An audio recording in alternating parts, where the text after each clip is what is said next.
Manchester United have officially signed Matheus Cunha as the latest member. Now, what does Manchester United get with Matheus Cunha both on the pitch and especially off the pitch with regarding to his injuries and suspension issues?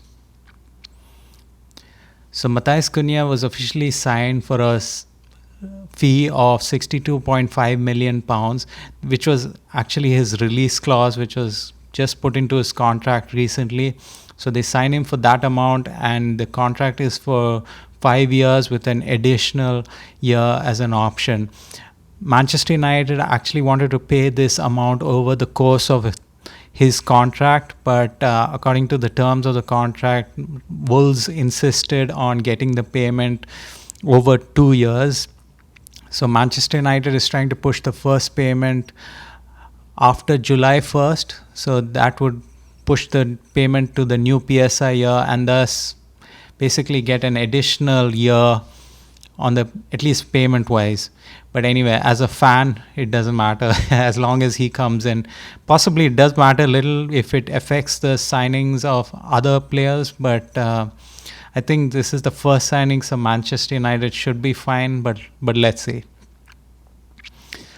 So Matheus Cunha, he basically says the same thing, that he's excited to play for Manchester United, and he was a Manchester United fan growing up, and he just can't wait to get preseason started.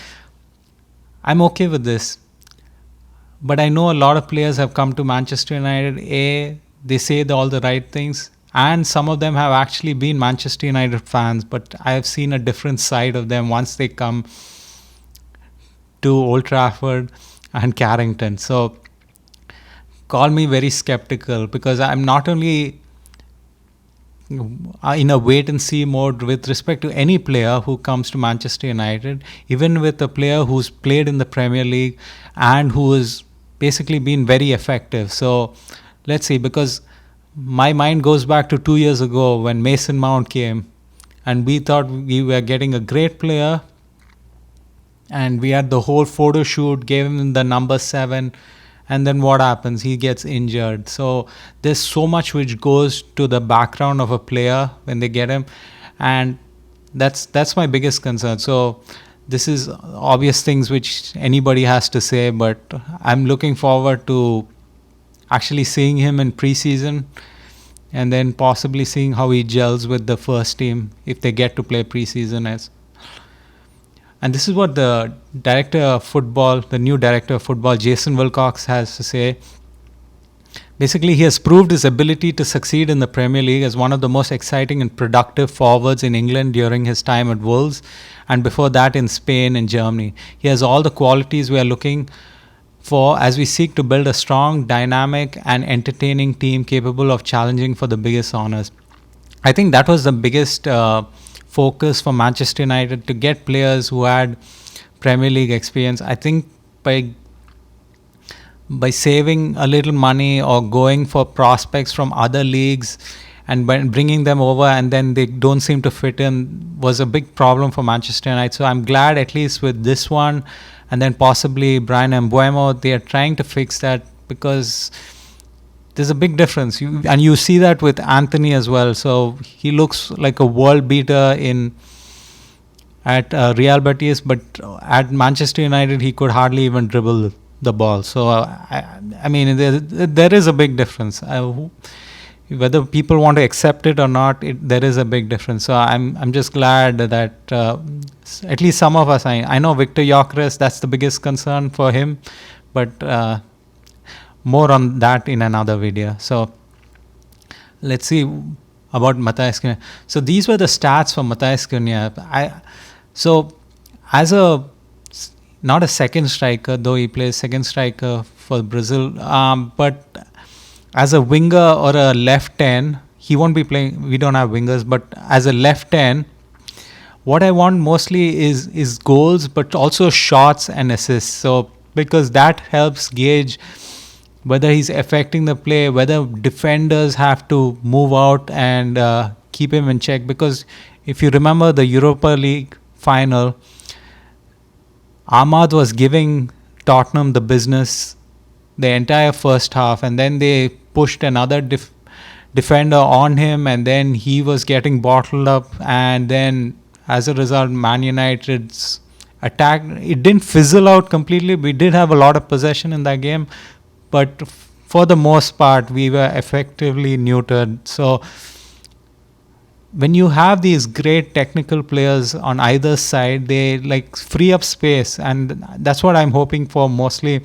because if the rumors are correct and Victor Gyökeres comes in, that gives him the space, and we know how lethal he is in space when he's one-on-one with a defender, even two-on-one sometimes. So I'm just, you need quality on the 10s, and that's why the importance of this player is, of getting a established player is more than just getting an up-and-comer. Because regarding up-and-comers, we do have an up-and-comer, which was Alejandro Garnacho. And he is I think he's a great, not great player, he's a above average player. The only downside is his attitude, because if his attitude was good, he would still be here, because he has good traits. Obviously, his shooting has not been good, but would he be willing to accept a backup position? And would he be able to come off the bench and 15-20 minutes? And I don't think he's willing to do that. So that's the only reason why we are selling him, and because otherwise he would be a great understudy for under Matheus Cunha. He would be able to learn more, get better, at least get his shooting boots on. So anyway, that's we just, Manchester United are doing really horribly with our wingers. It's just, there's nothing, I don't even think it's a talent issue. So obviously Alejandro Garnacho is going because he can't keep quiet, and his brother is also active on social media, and as a result, the player has to go now. But look at the other two players. You had Marcus Rashford and you had Jadon Sancho. Those are players with great talent, and we could have used them. But it's the attitude issues, basically the off the pitch issues, which basically prevent Man United from bringing them back. And this is what I wanted from a manager when he came in, which was to have control over the dressing room and basically play players that he feels are cohesive and able to work towards a goal, and not just basically play for themselves. So we could have used Marcus Rashford, but now we are taking the number of Marcus Rashford and giving it to Matheus Cunha. But anyway, I can rant on this for a long time, but let's forget about it. So basically, he's been really productive the 2 years he's been in the Premier League, both at Wolves. So he had 15 goals and 6 assists in the Premier League this season, and last year was 12 goals and 7 assists.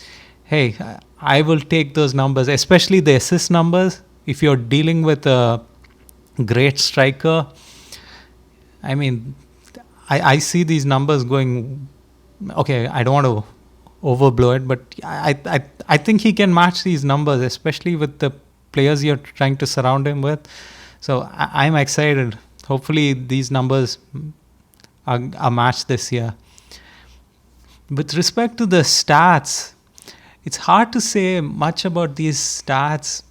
If you haven't, I'm going to confess, I haven't watched him week after week, so it's hard to say much about this other than just looking.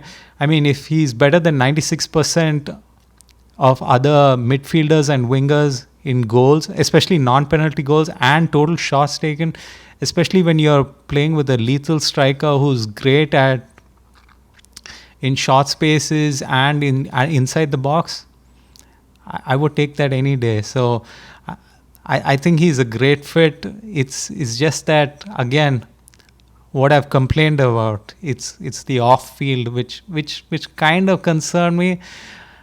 I know everybody looks rosy when they're coming in, but it's what happens when they come in. That's what I'm worried about. So, but hey, he's signed.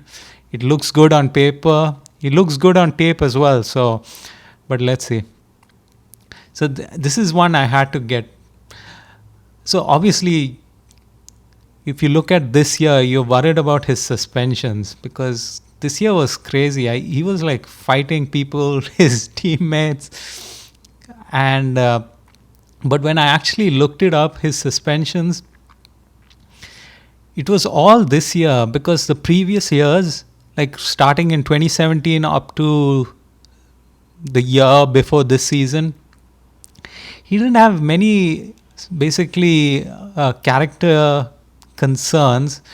I mean, he missed one game through a yellow card suspension. That's probably just accumulation of yellow cards. Actually, 2 games, and then something with the Olympic Games, which they don't have it here.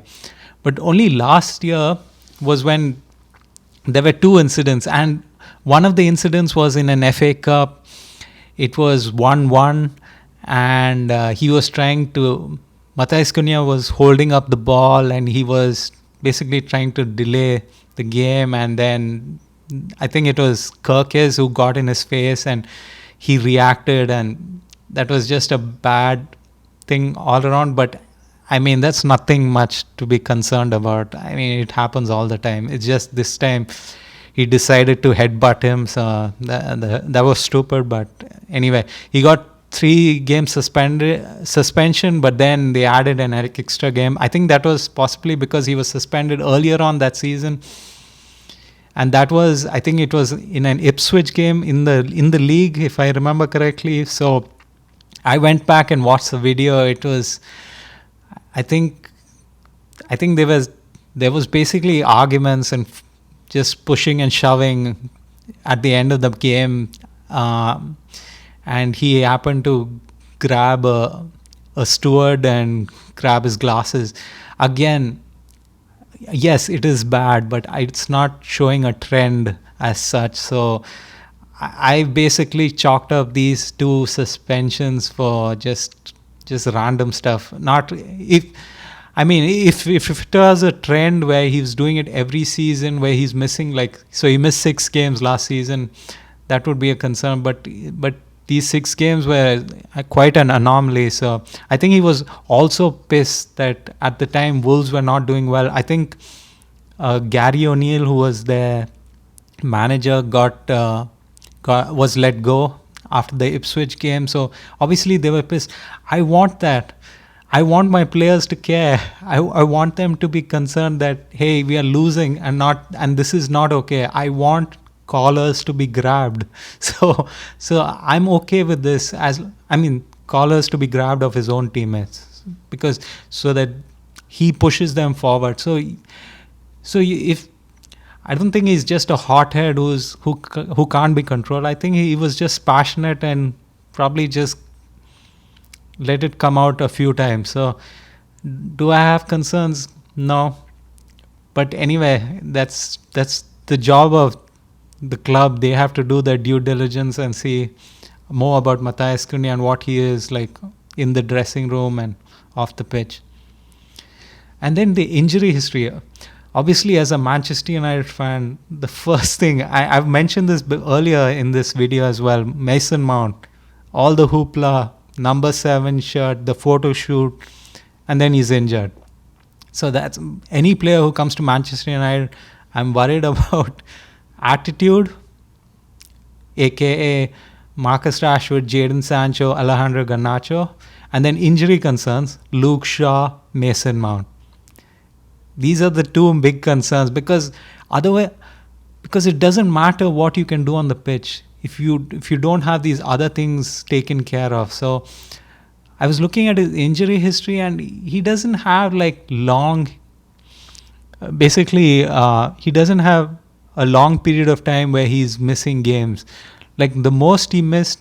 So I actually pulled this up, and if this table is correct, because I tried to compare other players who were injured last year and their injury history for last year showed up. This one doesn't show, so I'm guessing he didn't miss any games due to injury last year.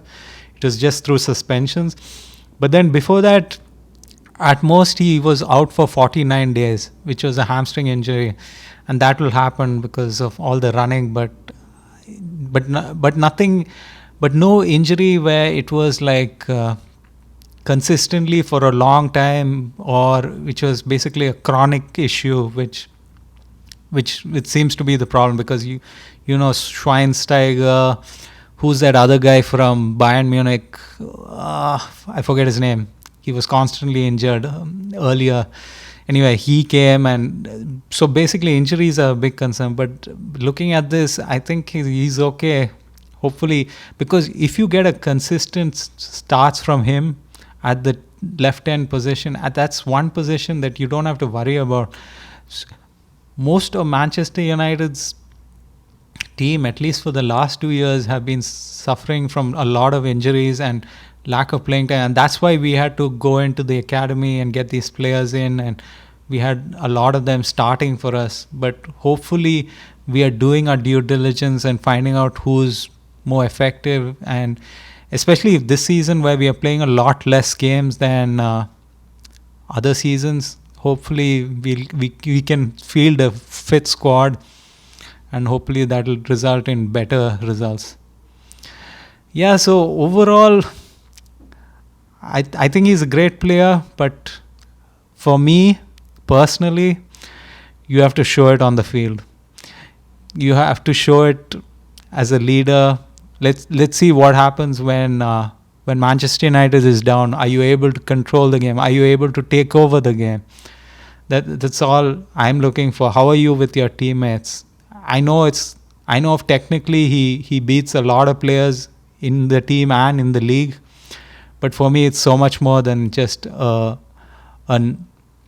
technical player. There's leadership involved, and there's basically being a good teammate. But we shall see. If you have any comments, please leave them down in the comment box, and please like and subscribe, because it helps other people find this video. Thank you so much.